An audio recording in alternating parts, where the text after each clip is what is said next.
Bonjour chers étudiants, alors dans cette vidéo je vais expliquer le principe de la démodulation. Ça va être une suite de la vidéo précédente qui s'est intéressée sur la modulation d'amplitude.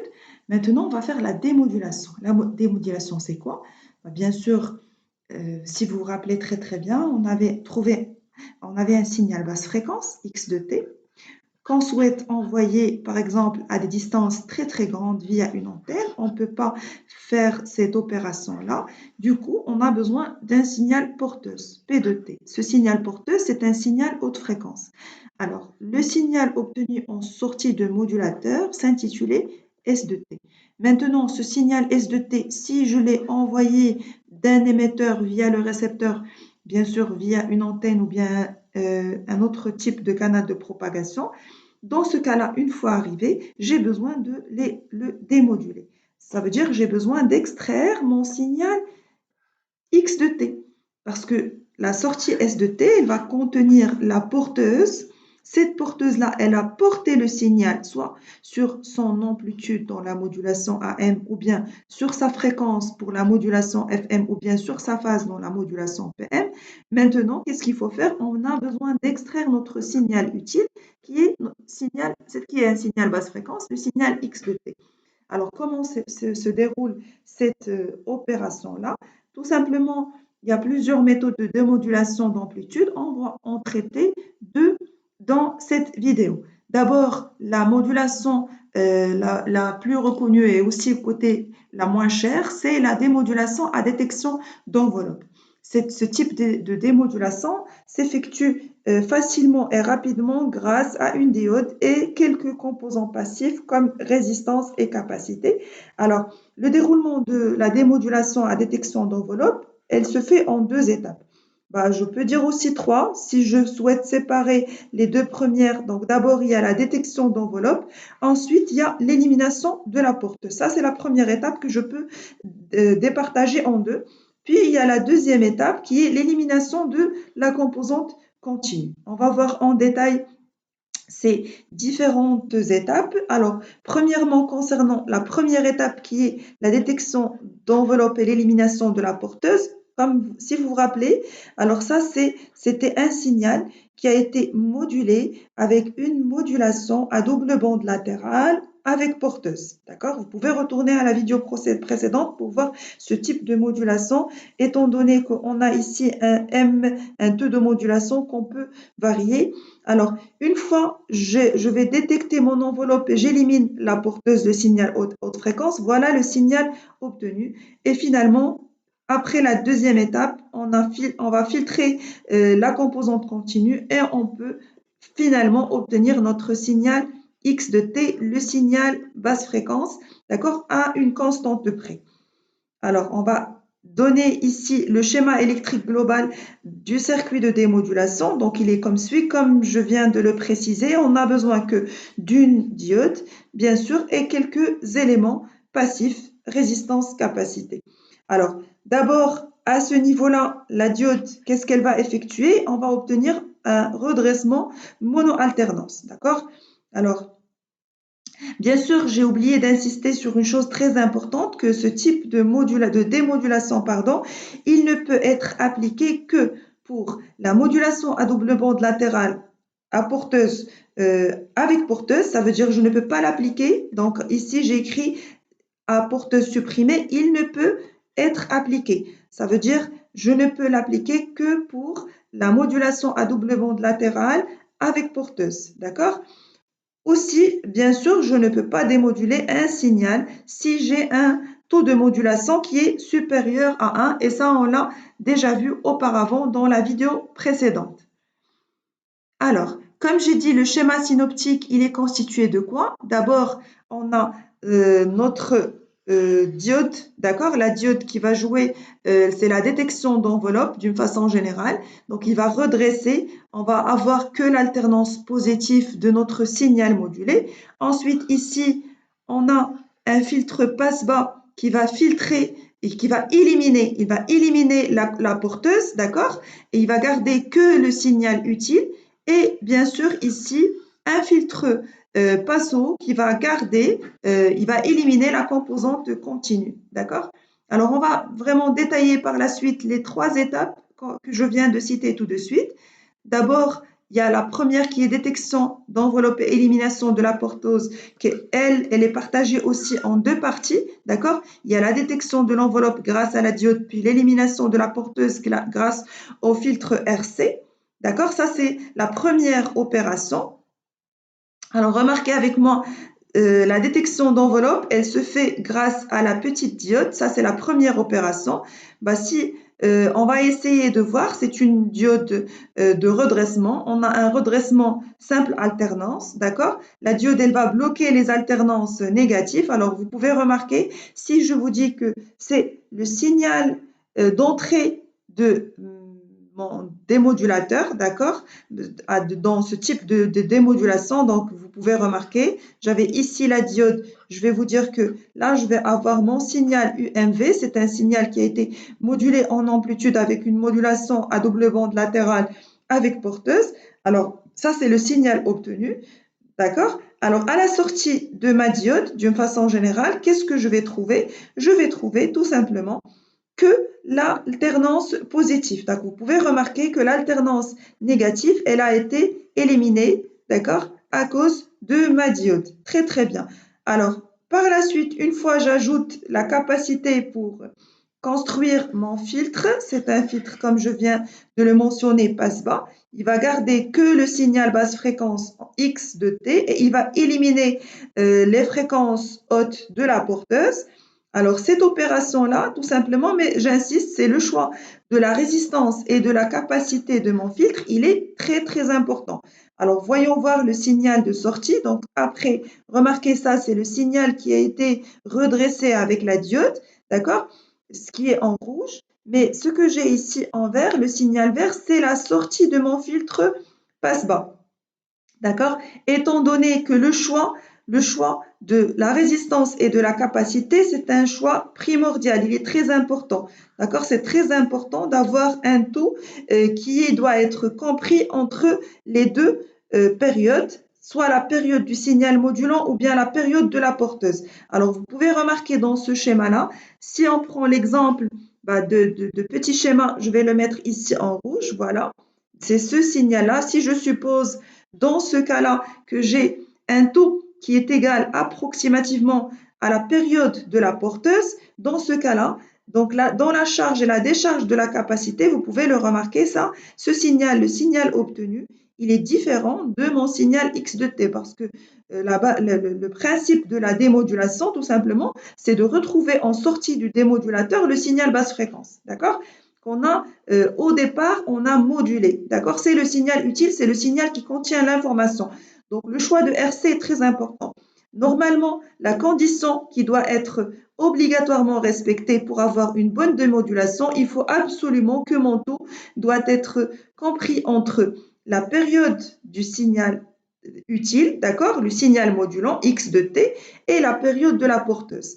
Alors, on sait très bien, ça veut dire quoi? Il faut que la fréquence de coupure de mon filtre passe-haut, donc pardon, de mon filtre passe-bas, elle doit être comprise entre la fréquence du signal basse fréquence, qu'on a nommé ici Fs, et la fréquence F0, la fréquence de la porteuse, d'accord?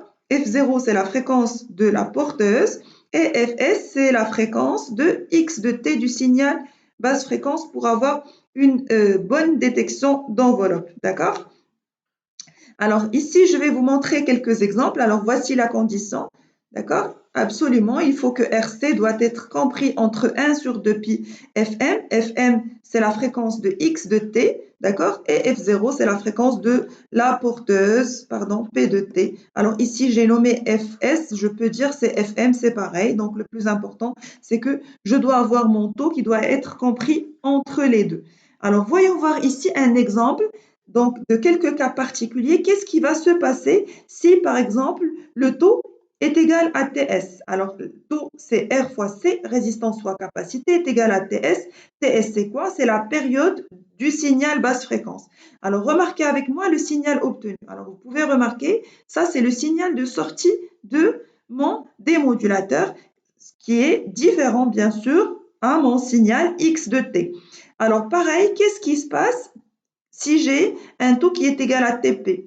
Taux, ça veut dire le RC de mon filtre qui est égal à la période de la porteuse. Alors voilà, on remarque très bien qu'on va avoir le signal haute fréquence qui va exister toujours. Ça, c'est le signal de sortie de mon démodulateur. À obtenir aussi, il est différent de X de T.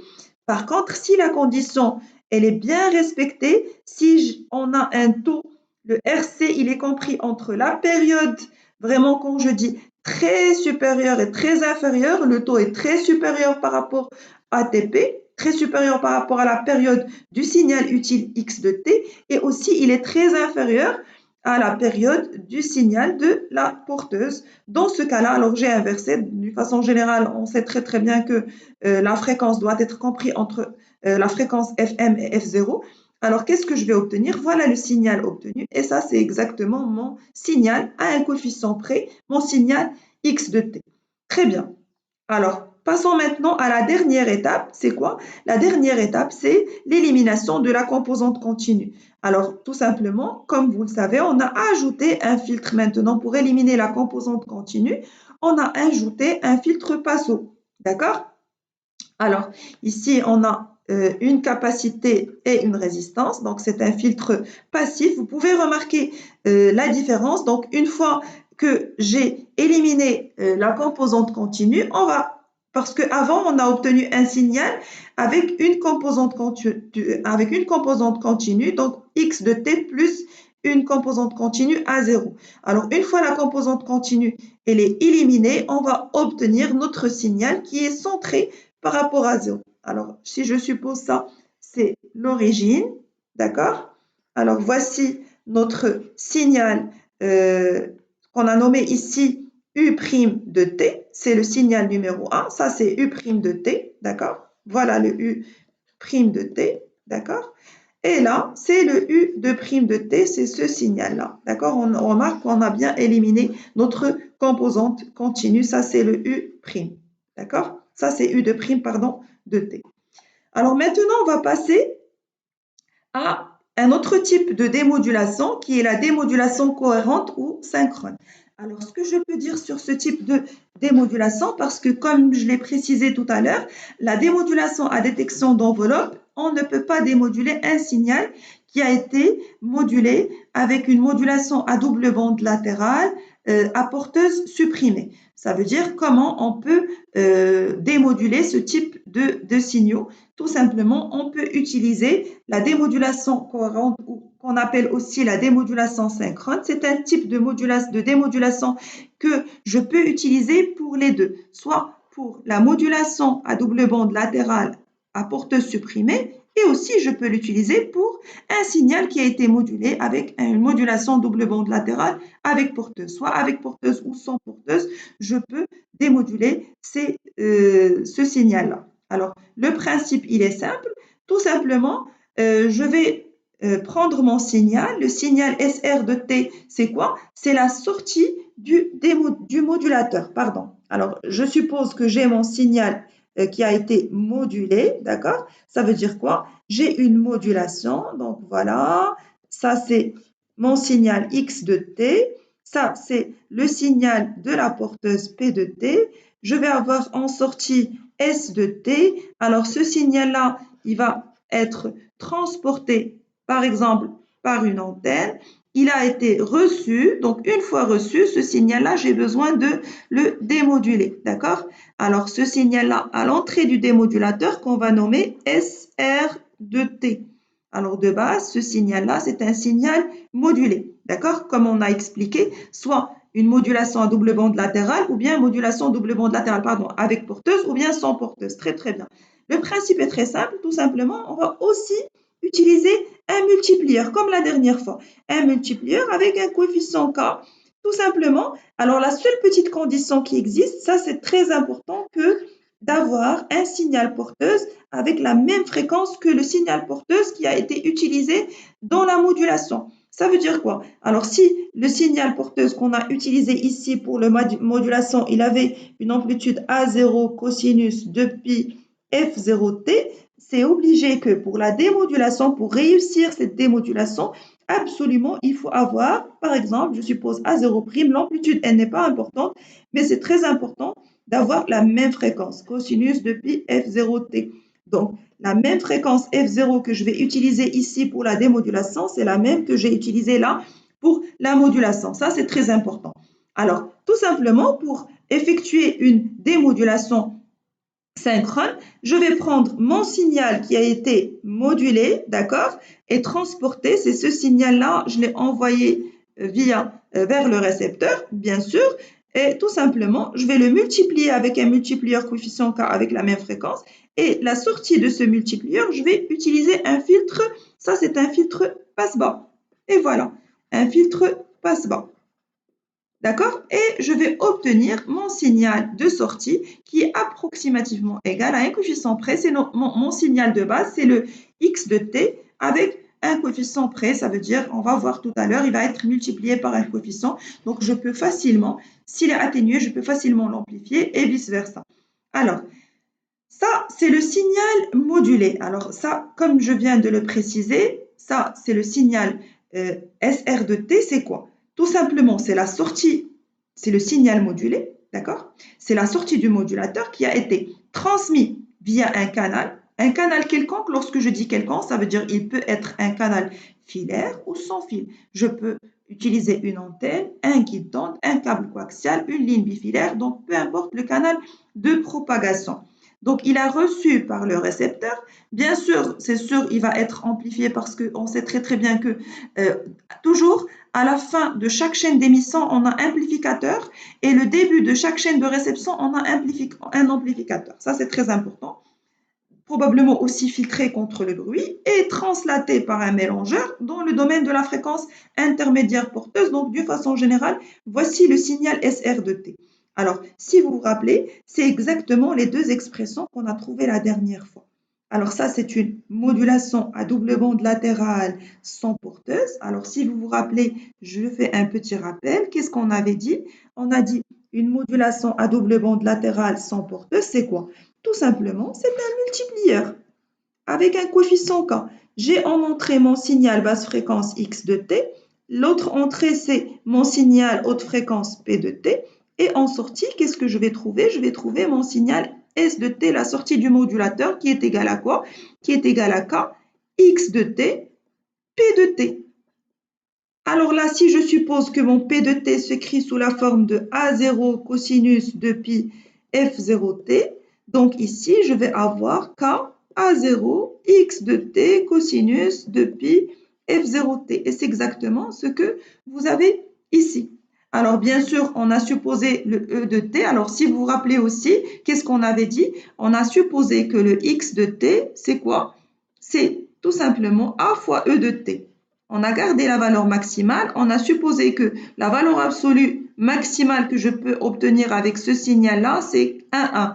D'accord? Donc, si je remplace x de t par a, e de t, qu'est-ce que je vais obtenir? C'est k A0. Alors, x de t, je vais mettre un petit a. D'accord? C'est sa valeur maximale. E de t, cosinus de pi f0t. Et ça, c'est cette constante qu'on a nommée AR dans ce type de modulation. D'accord? Ça veut dire ici, c'est la sortie d'une modulation à double bande latérale sans porteuse. Pareil. Alors ça, c'est l'expression d'une modulation à double bande latérale avec porteuse. Alors, je répète ce qu'on avait dit. On a dit pour la modulation double bande latérale avec porteuse, qu'est-ce qu'on a? On a notre signal basse fréquence X de T et un multiplieur. Je vais le multiplier toujours avec une porteuse P de T qui est un signal haute fréquence avec un coefficient K. Alors, en sortie, je vais trouver mon signal, je ne vais pas nommer maintenant S de T. Qu'est-ce que je vais trouver? Je vais trouver la multiplication de 2. Je vais trouver K, X de T fois P de T. Alors, je vais prendre cette multiplication, je vais l'additionner avec la porteuse. Voilà. Alors, voici la sortie, mon signal S de T de cette modulation. Alors, S de T est égal à quoi? Ça va être P de T plus K, X de T, P de T. Si je factorise avec P de T, je vais obtenir P de T facteur de 1 plus Kx de T. Et si je remplace P de T, c'est quoi? C'est A0 cosinus de pi F0T. et je vais remplacer le K par quoi? C'est K fois A fois E de T, comme tout à l'heure. Le Ka, c'est quoi? C'est le taux de modulation M. Donc, d'une façon générale, le AR qu'on a utilisé ici, ça va être A0. AR est égal à A0 pour ce type de modulation. Donc, voici les deux expressions. Ici, c'est une modulation double bande latérale à porteuse supprimée. Ici, c'est une modulation à double bande latérale à porteuse conservée. Alors, tout simplement, qu'est-ce qui va se passer à ces deux signaux-là? Alors, tout simplement, on a dit la première étape de cette démodulation synchrone, ça va être quoi? D'abord, on va utiliser un multiplieur avec la condition que la porteuse, je vais multiplier le signal avec une porteuse qui a la même fréquence de la porteuse utilisée dans la partie modulation. Très bien. Alors, ça veut dire que la sortie de multiplieur, la voilà. On a dit que la démodulation synchrone, elle est constituée de deux parties. D'abord, la multiplication avec la même porteuse, ou bien avec un signal porteuse dans la même fréquence. Ensuite, on va mettre ici un filtre passe-bas. Voyons voir ce qui va se passer pour la première étape, qui est la multiplication par le même signal avec porteuse. Alors, vous pouvez remarquer. Alors, je vais essayer d'expliquer ici. Qu'est-ce qu'on a? Alors, U de T est égal à quoi? U de T est égal à quoi? Est égal à K, d'accord, SR de T fois PR de T. Très bien. Alors, si je reviens ici et j'essaie de développer mon calcul. Alors, voici le signal S de T. On a dit que U de T, c'est quoi? C'est K, SR de T. Alors, maintenant, c'est ça mon SR de T fois PR de T. Très bien. Ça veut dire quoi? Remarquez avec moi, qu'est-ce que je vais écrire? Je vais écrire K. Je peux, une remarque très importante, le K, la sensibilité de mon multiplieur, elle peut ne pas être la même, elle peut changer. Donc, moi, je vais la nommer ici K', d'accord? Je ne vais pas prendre la même sensibilité K, donc je vais prendre K'. Donc, K', SR de T, K', je vais remplacer SR de T par K à 0, petit a, ou bien directement, je peux la remplacer par quoi? Par AR, d'accord? Voilà, K', AR, E de T, cosinus de pi, F0, T. Très, très bien. Et le PR de T, on a dit, c'est obligé, je peux dire que c'est par exemple A0', cosinus de pi, F0T. La condition, il faut absolument que j'ai la même fréquence de la porteuse utilisée pour la modulation. Très très bien. La solution va me faire sortir un certain K' AR K0. C'est pour cette raison que je dis que à un coefficient près de pi F0T au carré. Alors avec ce cosinus carré, qu'est-ce que ça va me donner? Ça va être 1 plus cosinus 4 pi F0T divisé par 2. Et c'est exactement ce que vous avez dans cette expression-là. D'accord? Alors, qu'est-ce qu'on a? On a, ça c'est une modulation à double bande latérale sans porteuse, et ça c'est une modulation à double bande latérale avec porteuse. Donc, on a pris le signal, on l'a multiplié. On n'a pas encore fait la démodulation, on a tout simplement, c'est la sortie, ça c'est U de T. C'est l'expression U de T pour les deux types de modulation. Une fois ces signaux-là, ils ont été multipliés avec un signal PR de T dans la même fréquence que la porteuse, voilà la sortie obtenue. Maintenant, vous pouvez remarquer, dans la représentation spectrale, si je suppose que ça, c'est mon signal SR de F, alors SR de F, c'est le SR de T, c'est la transformée de Fourier de SR de T. SR de T, c'est le signal, c'est la sortie du modulateur. D'accord? D'accord? On a supposé que voilà notre modulateur, X de T. La sortie, c'est S de T. Alors, ce signal-là, il a été transporté via un canal de propagation, bien sûr amplifié, translaté, etc., etc. Ça, c'est le signal. Vous pouvez retourner à la vidéo précédente pour voir la modulation d'amplitude.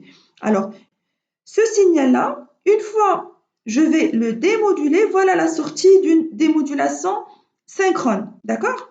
Qu'est-ce que je vais obtenir? Je vais obtenir mon signal X de T et bien sûr aussi avec la translation de ces deux. Alors, si je veux faire une représentation dans le domaine spectral, qu'est-ce que ça va me donner? Tout simplement, on sait très très bien que le cosinus, c'est quoi? c'est delta de f moins. Alors ici, qu'est-ce que je vais avoir? Si vous êtes d'accord avec moi, je vais avoir moins 2f0. Alors, la transformée de Fourier de cosinus 4pi f0, c'est quoi? C'est la transformée de Fourier de cosinus 2pi de f0 fois t. D'accord? Donc, la fréquence, c'est quoi? Elle est 2f0. Donc, je vais avoir delta de f moins 2f0 plus delta de f plus 2f0 divisé par 2. D'accord? Très, très bien. Alors, le 1 va me donner quoi? Sa transformée de Fourier va être delta de f. Alors, et ici, tout simplement, je vais obtenir mon signal. Le x de f, c'est mon signal basse fréquence. D'accord? Alors, il suffit d'utiliser le théorème de Plancherel. Donc, une multiplication dans le domaine temporel, c'est un produit de convolution dans le domaine fréquentiel. Alors, vous pouvez revoir les étapes qu'on a vues dans la partie modulation. Le principe, il restera toujours le même. D'accord? Parce qu'on a utilisé un multiplieur. C'est pour cette raison que le principe de passage du domaine temporel au domaine fréquentiel, il ne va pas changer. D'accord? Donc, on va avoir toujours les mêmes étapes à suivre. Et voici notre signal. Alors, maintenant, ça, c'était la première étape. Ça veut dire, j'ai pris mon signal donc, dans la démodulation synchrone. Alors, la première étape, c'était quoi? On a notre signal SR de T qu'on a multiplié avec le multiplieur. On a obtenu notre U de T. On l'a multiplié avec même signal, avec la même fréquence, avec une porteuse dans la même fréquence. Alors, la sortie de U de T, qu'est-ce qu'on a besoin pour obtenir notre signal X de T? Tout simplement, ça va être un filtre. On a dit un filtre passe-bas. Alors, voici le gabarit du filtre passe-bas. Alors, si j'ajoute un filtre passe-bas à notre signal, ça c'est U de F, qu'est-ce que je vais obtenir? Je vais obtenir à un coefficient près de notre signal X de T. Donc, approximativement, on l'a nommé D de T parce que ce n'est pas exactement X de T, c'est avec un coefficient près. Alors, d'ailleurs, vous pouvez le remarquer ici dans l'expression. D'accord? D'accord? Alors, ça, c'est le principe d'une démodulation synchrone. Donc, j'ai essayé de donner brièvement le principe de fonctionnement de ces deux types de démodulation et on va arrêter ici et je vous remercie pour votre attention.